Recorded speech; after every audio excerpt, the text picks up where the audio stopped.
Not that they are even mentioned in the book, for there are two other distinct Jewish communities in India. The Ben Israel of Maharashtra, the largest numerically, who lived undisturbed there for centuries, till a wandering rabbi recognized them for what they were, and the Baghdadi Jews, who migrated from various parts of the Arab world to urban centers in India during the British Raj. And it is with the last of these that Dr. Silliman is concerned. Jael, whom I knew as a teenager in Kolkata, and will therefore call by her first name, is the fourth generation in her family to have lived in the Baghdadi Jewish community of Kolkata, and her story traces the lives of the preceding three: her great-grandmother Farha, her grandmother Miriam, and her mother Flower. The book is subtitled Women's Narratives from a Diaspora of Hope. It tells an eye-opening story. The four women's lives trace, in intimate fashion, the transformation of the community over a little over a century.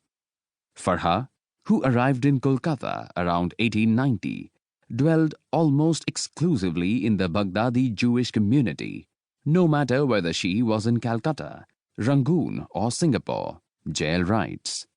Miriam, living in British colonial Kolkata, was more anglicized, calling herself Mary. But still she saw herself as part of a close-knit community of Kolkata Jews. Flower came of age with the Indian nationalist movement, lived in an independent India with an eclectic circle of Kolkata friends, and taught in a Roman Catholic convent.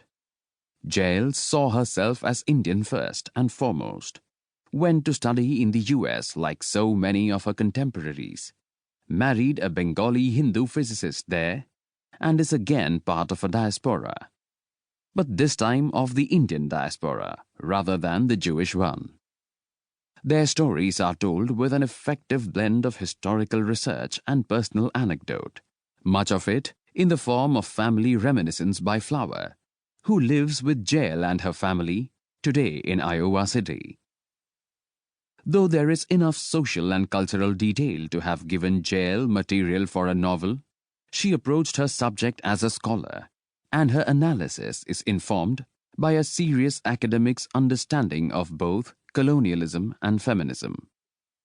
But the scholarship, though backed by an impressive collection of endnotes, which the general reader may cheerfully skip, never undermines the readability of her narrative, which unfolds in clear, precise, and sometimes sparkling prose.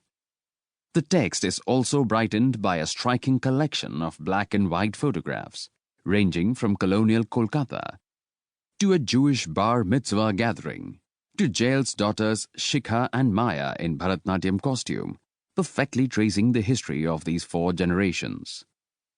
The story of Jael and her four mothers is an Indian story, because the stories of India cannot be narrowed to Sanskritic specifications of the Hindutva bigots. The Kolkata Jews, alas, left only a few traces of their presence for a century and a half in that metropolis. 3 impressive large synagogues, 2 small prayer halls, 2 schools, and a cemetery. 2 sizable buildings, Ezra Mansions and the Ezra Hospital, still bear the name of the Jewish merchant who built them. Ezra Street and Synagogue Street have been renamed. Very soon, Jael Silliman observes, matzahs will no longer be made in Calcutta. The Jewish community will exist only as a memory. The Jewish girls' school, once the center of community life, has no Jewish girls attending it. It has been increasingly difficult for the synagogues to attain a minyan, the 10 men required to conduct a service. The imposing edifices and physical spaces that denote a Jewish presence are hollow, for they are bereft of the people and social relations that gave them their purpose and meaning. That is a sad ending to a happy story. As the Jewish community of Kolkata dies out, a part of India's history dies with it. It was a remarkable